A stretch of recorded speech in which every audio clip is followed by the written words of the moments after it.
தரித்திரருக்கு சுவிசேஷம், திருச்சபைக்கு சத்தியம். இந்த ரெண்டு நோக்கங்களோடு மன்னா மழை பெய்து கொண்டிருக்கிறது. மன்னா மழையில் சங்கீத செய்திகள் என்ற தலைப்பில் வரிசையாக 1வது சங்கீதத்திலிருந்து 150வது சங்கீதம் வரை நாம் வேதபாட ரீதியிலே படித்து தியானிக்க இருக்கிறோம். உங்களுடைய கேள்விகள், உங்களுடைய கருத்துக்கள், உங்களுடைய ஜெப குறிப்புகள் அனைத்தையும் வர இருக்கக்கூடிய இமெயில் முகவரியிலே, டெலிஃபோன் நம்பர்களிலே நீங்கள் வாட்ஸ்அப்பாக செய்தியாக எங்களிடத்தில் நீங்கள் பகிர்ந்து கொள்ளலாம். இந்த செய்திகளை உங்களுடைய நண்பர்களுக்கு ஷேர் பண்ணுங்கள், பகிர்ந்தளியுங்கள். வாட்ஸ்அப் மூலமாக, ஃபேஸ்புக் மூலமாக பகிர்ந்தளித்து அவர்களுக்கும் நீங்கள் பிரயோஜனம் உள்ளவர்களாக நீங்கள் வாழுங்கள். இந்த செய்திகளை உங்கள் மத்தியிலே கொடுத்து கொண்டிருக்கும் பொழுது உங்கள் கையிலே கட்டாயமாக வேத புத்தகம் இருக்க வேண்டும். மன்னா மழை என்ற சேனல் வந்த உடனேயே உங்கள் வேதாகமத்தை உங்கள் கையிலே வைத்து அந்த செய்திகளை கொடுக்க வேதத்தில் இருக்கக்கூடிய வசனங்களை நீங்கள் பாருங்கள். ஆண்டவர் உங்களை ஆசீர்வதிப்பாராக. ஆமென். மன்னா மழையில் நனைய மறுபடியும் மன மகிழ்ச்சியோடு உங்களை வரவேற்கிறேன். சங்கீத புஸ்தகத்திலிருந்து தொடர்பாக நாம் சங்கீதங்களை படித்து தியானித்து வருகிறோம். ஒவ்வொரு தடவை நாம் சந்திக்கும் பொழுது ஒவ்வொரு சங்கீதமாக நாம் பார்த்து வருகிறோம். இதுவரை நாம் 27 சங்கீதங்களை குறித்து நாம் சிந்தித்திருக்கிறோம். இன்றைக்கு 28ஆம் சங்கீதம். இந்த சங்கீத செய்திகளிலே எதையாவது நீங்கள் மிஸ் பண்ணியிருந்தால், தவற விட்டிருந்தால், இந்த சங்கீத செய்திகளின் தொகுப்பு யூடியூப்பில் இருக்கும், mahimaitv.com என்ற வெப்சைட்டில் இருக்கும். நீங்கள் அங்கே போய் நீங்கள் விட்ட சங்கீத செய்திகளை நீங்கள் பார்த்து கொள்ளலாம். இவற்றை குறித்து உங்களுடைய நண்பர்களுக்கு, உறவினர்களுக்கு அறிவியுங்கள்.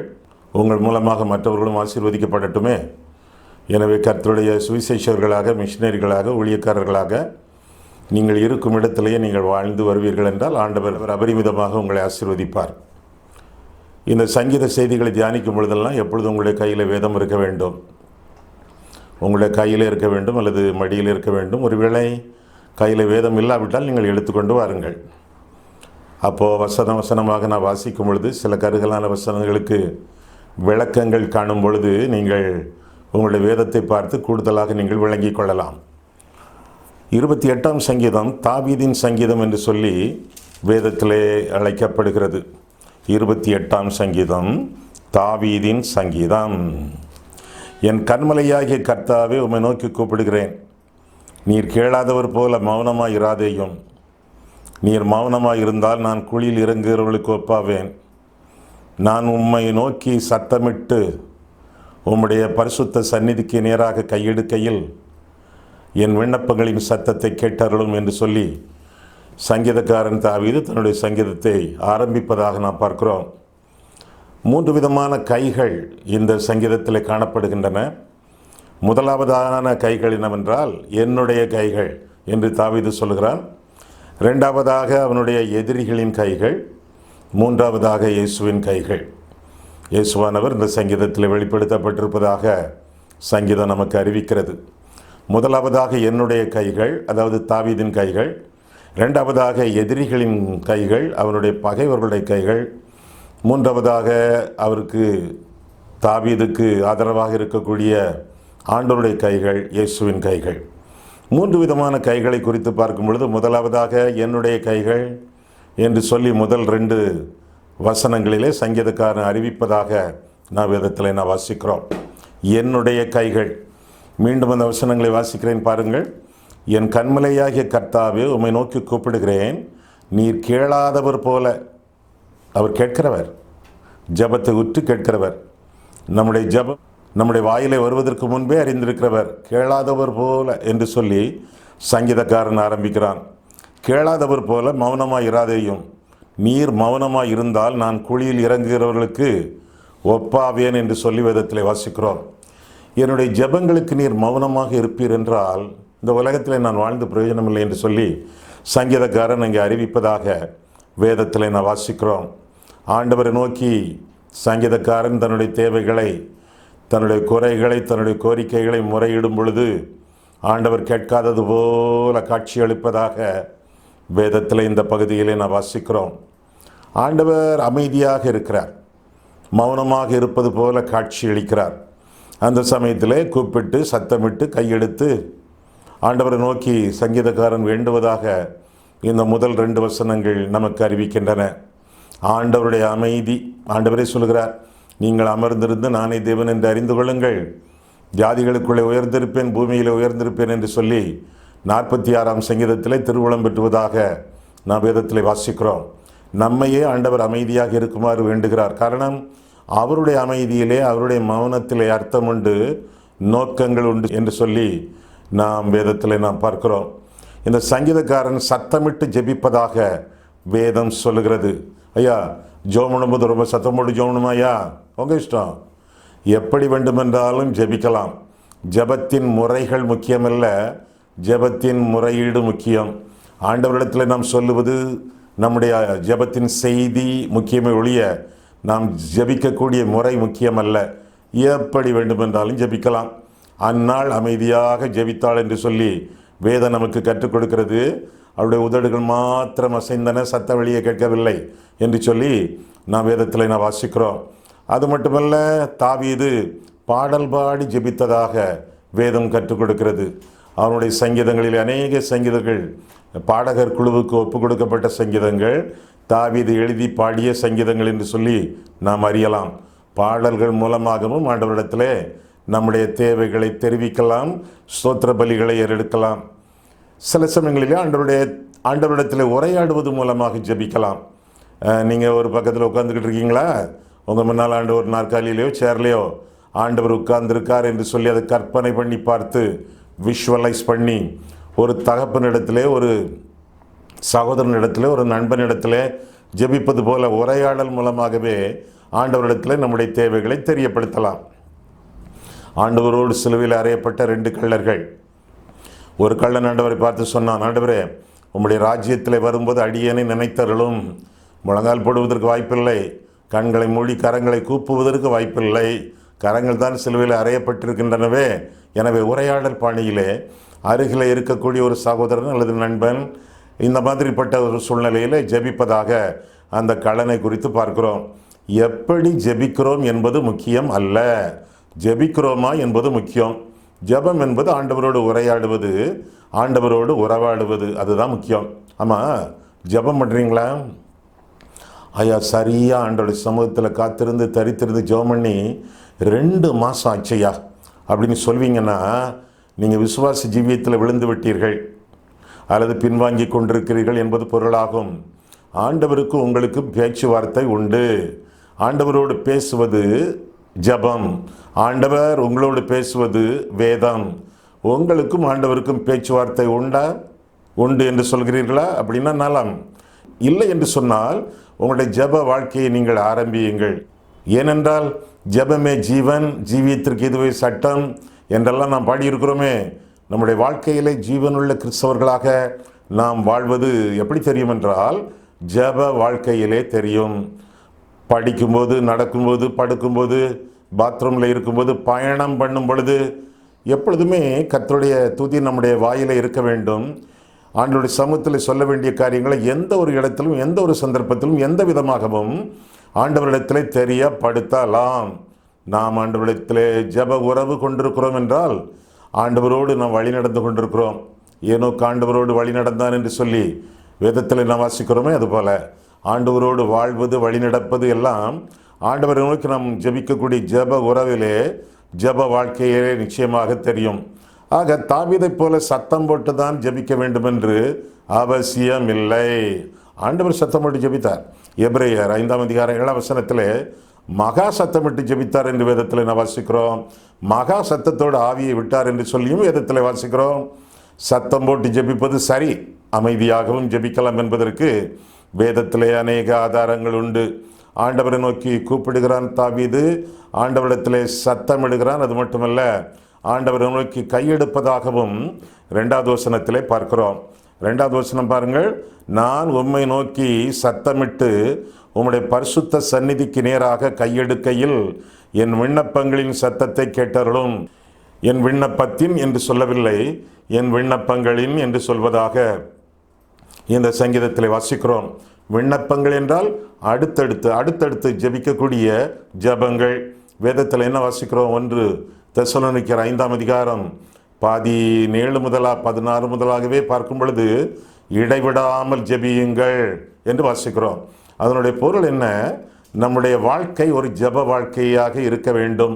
இடைவிடாத ஜெபம் என்றால் நம்முடைய ஜீவியம் ஒரு ஜெப ஜீவியம் அப்படி காணப்பட வேண்டும். அதற்காகத்தான், அதை முன்னிட்டு தான் இந்த வார்த்தையை நாம் பார்க்கிறோம். ஜெபங்கள் ஒரு ஜெபத்தோடு நிறுத்தி கொள்ளவில்லை, அந்தி சந்தி மத்தியானம் அதோடு நிறுத்தி கொள்ளவில்லை.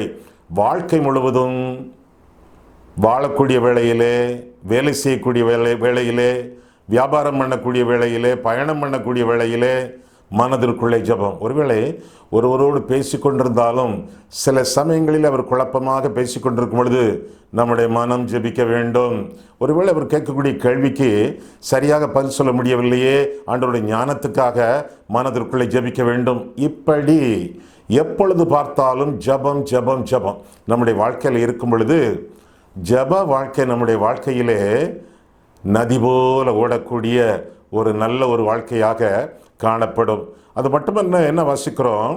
கூப்பிடுகிறான், சத்தமிடுகிறான், விண்ணப்பங்களை தெரிவிக்கிறான், வேண்டுகிறான். அது மட்டுமல்ல, கையெடுக்கிறான்.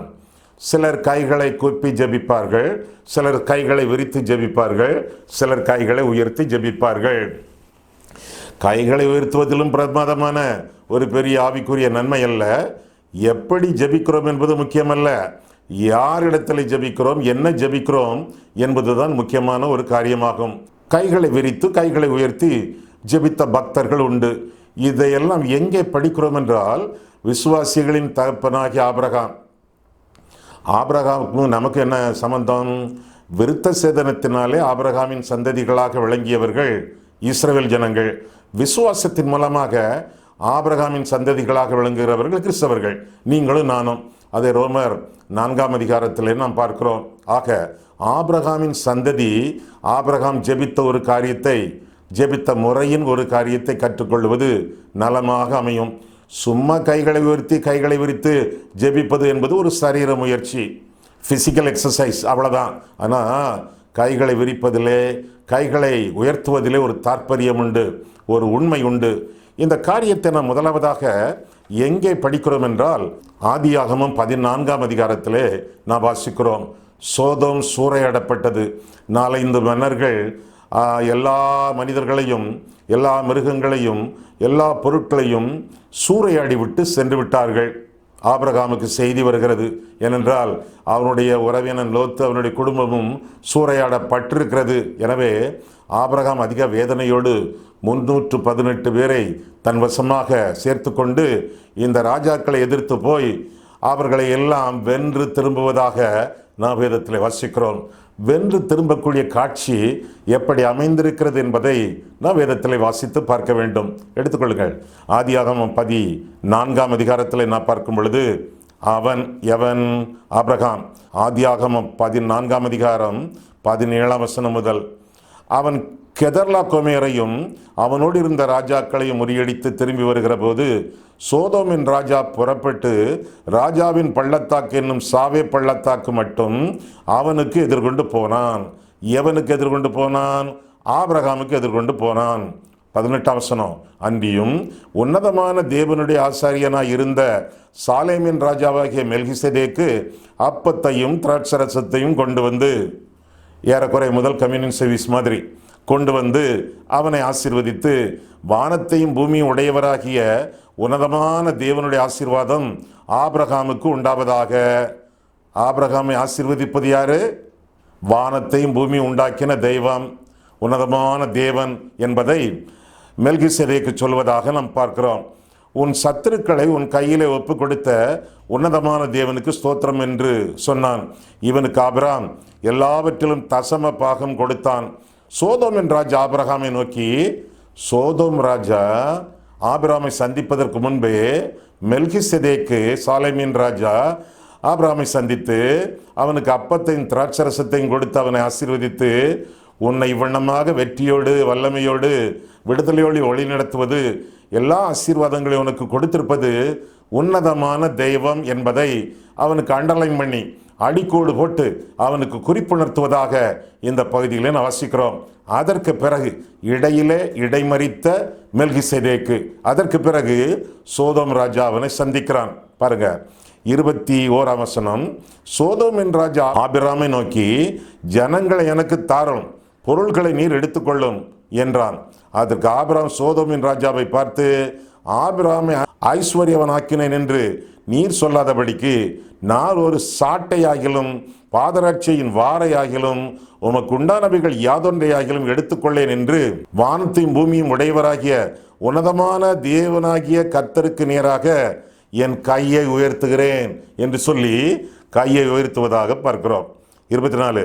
வாலிபர் சாப்பிட்டது போக என்னுடனே வந்த ஆனேர், எஸ்கோல், மம்ரே என்னும் புருஷருடைய பங்கு மாத்திரமே வர வேண்டும், இவர்கள் தங்கள் பங்கை எடுத்துக்கொள்ளட்டும் என்றான் என்று சொல்லி நான் வேதத்தில் வாசிக்கிறோம். இப்போ சோதராஜா சொல்கிறான், மக்களை எனக்கு தாரும், பொருட்களை நீர் எடுத்துக்கொள்ளும் என்று சொன்ன பொழுது, வேண்டாம், என்னை ஆசீர்வதிப்பது சோதோம் ராஜா அல்ல, என்னை ஆசீர்வதிப்பது சொர்க்கத்தின் ராஜா, என்னை ஆசீர்வதிப்பது உலக பிரகாரமான ராஜா அல்ல, என்னை ஆசீர்வதிப்பது உன்னதத்தின் ராஜா, உம்மிடமே எல்லாம் இருக்கட்டும் என்று சொல்லி ஒப்பு கொடுக்கிறான். பொருட்களை நேசிக்காத ஆபிரகாம் மக்களை நேசித்த ஆபிரகாம். மக்களை நேசிக்கிறவன் பொருட்களை பயன்படுத்துவான், பொருட்களை நேசிக்கிறவன் மக்களை பயன்படுத்துவான். ஒன்ஸ் மோர், மக்களை நேசிக்கிறவன் பொருட்களை பயன்படுத்துவான், பொருட்களை பயன்படுத்துகிறவன் மக்களை பயன்படுத்துவான். ஆமா, நீங்கள் பொருட்களை பயன்படுத்துகிறீர்களா, மக்களை பயன்படுத்துகிறீர்களா? நீங்கள் பொருட்களை பயன்படுத்தி மக்களை சம்பாதிக்க வேண்டியது, சந்தோஷப்படுத்த வேண்டியது உங்களுடைய கடமை என்று சொல்லி உங்கள் விசுவாசிகளின் தகப்பனாகிய ஆபிரகாமிடமிருந்து இந்த காரியங்களை தெளிவாக கற்றுக்கொள்கிறோம். வானத்தையும் பூமியை படைத்த கர்த்தருக்கு நேராக, தேவனுக்கு நேராக என் கைகளை உயர்த்துகிறேன் என்று சொல்கிறான். அப்போ கைகளை உயர்த்துவது என்றால் என்ன அர்த்தம் என்றால், குறிப்பாக 3 அல்லது 4 அர்த்தங்களை நான் சொல்கிறேனே. முதலாவதாக, என்னை ஆசீர்வதிப்பது சோதோம் ராஜா அல்ல, என்னுடைய ஆசீர்வாதத்தின் ஊற்று எல்லாமே உன்னதம், தெய்வம், கர்த்தரிடமிருந்தே எல்லாவற்றையும் பெற்றுக்கொள்கிறேன் என்று சொல்கிறார். இரண்டாவதாக, எனக்கு முன்பாக நிறைய பொருட்களை வைத்திருக்கிறீரே, பொன், வெள்ளி, மாற்று வஸ்திரங்கள், வெண்கலம், ஏராளமான நல்ல நல்ல பொருட்கள், அந்த பொருட்கள் எல்லாம் எனக்கு தேவை இல்லை. எனவே இந்த பொருட்கள் மேல் படாதபடிக்கு என் கைகள், இந்த பொருட்களால் கரைபடாதபடிக்கு என் கையை உயர்த்துகிறேன். ஆக முதலாவது அர்த்தம், கர்த்தரிடமிருந்தே பெற்றுக்கொள்கிறேன். இரண்டாவது அர்த்தம், கரைபடாமல் என் கைகளை காத்துக்கொள்கிறேன். மூன்றாவதாக, 2 அக்காமார் நடந்து போய்கிட்டு இருக்காங்க தெருவில். அப்போ 2 பேர் மோட்டார் சைக்கிளில் வராங்க, முகமூடி அணிந்து. ஒருத்தர் செயின் அத்துட்டு போயிட்டாரு. உடனே அக்கா கதறாங்க, காப்பாத்துங்க காப்பாத்துங்க, போலீஸ் போலீஸ் என்று கதறாங்க. கடவுளுடைய கிருபையினாலே முன்னால் ஒரு போலீஸ் பைக் வருது, அதில் 2 போலீஸ்காரங்க இருக்காங்க. அவங்க உடனே இறங்கி இந்த திருடர்களை மடக்கி பிடிக்கும் பொழுது அவங்க கையை வைத்துறாங்க, சரண்டர். ஏன்னா முன்னால் துப்பாக்கி வச்சிருக்காங்க அந்த போலீஸ்காரங்க. அதை காட்டின உடனே சுற்றக்கூடாது, நம்ம செத்துறக்கூடாது என்று சொல்லி கைகளை உயர்த்துகிறார்கள். எதுக்காக? நாங்கள் சரண்டர் பண்ணுறோம், எங்களை கைகளிக்கிறோம், எங்களை ஒப்பு கொடுக்குறோம் என்று சொல்லி அவங்க சரண்டர் பண்ணுறாங்க. பிடிச்சிட்டு போங்க, ஆனால் சுற்றாதீங்க என்று சொல்கிறாங்க. அப்போ கைகளை உயர்த்துதலின் தாற்பயங்கள் என்ன? முதலாவதாக, கர்த்தரிடமிருந்தே பெற்றுக்கொள்கிறேன்.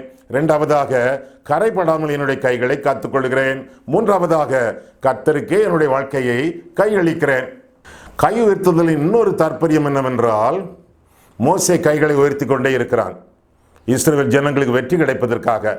ஊரும் ஆரோனும் அவனுடைய கைகளை கூட பிடித்து கொள்கிறார்கள். அந்த கை அப்படியே பலவீனமாகி வலித்து வேதனையோடு கீழே விழுந்துவிடக் கூடாது என்பதற்காக கைகளை உயர்த்தும் பொழுது இஸ்ரவேலுக்கு வெற்றி, கைகள் தளரும் பொழுது இஸ்ரவேலுக்கு தோல்வி. கைகளை உயர்த்துதலின் 4வது அர்த்தம் என்ன? வெற்றி, வெற்றிகரமான ஒரு வாழ்க்கை, கர்த்தருடைய வெற்றியை நாம் அனுபவிக்க வேண்டும் என்பதற்காக. ஆக கர்த்தரிடமிருந்தே பெற்றுக்கொள்கிறேன், கரைபடாமல் என்னுடைய வாழ்க்கையை காத்துக்கொள்கிறேன், கர்த்தருக்கே என்னுடைய வாழ்க்கையை கையளிக்கிறேன், கர்த்தருடைய வெற்றியை நான் அனுபவிக்கிறேன். இந்த அர்த்தங்களெல்லாம் பொதிந்த ஒரு காரியம்தான் கைகளை உயர்த்துவது. அடுத்த முறை நீங்கள் கையை உயர்த்தும் பொழுது அல்லது கையை விரிக்கும் பொழுது அல்லது யாராவது உங்களிடத்தில் கைகளை உயர்த்தி ஜெபியுங்கள், கைகளை அசைத்து ஜெபியுங்கள் என்று சொல்லும் பொழுது, அல்லது கைகளை உயர்த்தி ஒரு அல்லேலூயா சொல்லுங்கள் என்று சொல்லும் பொழுது, இந்த 4 அர்த்தங்களும் உங்களுடைய வாழ்க்கையிலே இருக்கின்றனவா என்பதை பரிசுத்தித்து பாருங்கள். உங்களை பரிசுத்தித்து பாருங்கள். நீங்கள் கர்த்தரிடமிருந்தே பெற்றுக்கொள்கிறீர்களா, அல்லது கடன் வாங்குகிறீர்களா, கள்ளக்கணக்கு எழுதுகிறீர்களா, கரைபடாமல் உங்களுடைய வாழ்க்கையை காத்துக்கொள்கிறீர்களா? எப்படியோ கரைபடாமல் உங்களுடைய வாழ்க்கையை காத்துக்கொள்ள வேண்டும். கர்த்தரே உங்களுடைய அடைக்கலம், ஆதரவு, ஆசீர்வாதம் என்பதை அறிந்து கொள்ள வேண்டும். அது மட்டுமல்ல, கர்த்தருடைய வெற்றி, ஏற்கனவே அவர் சம்பாதித்து வைத்த வெற்றி, இதோ உலகத்தை ஜெயித்தேன் என்று சொன்னாரே, அந்த ஜெயம், அந்த வெற்றி, அதில் பங்கு பெறத்தக்கதாக இந்த உலகத்திலே நான் வாழ வேண்டியது நம்முடைய கடமை என்று சொல்லி வேதம் நமக்கு கற்றுக் கொடுக்கிறது.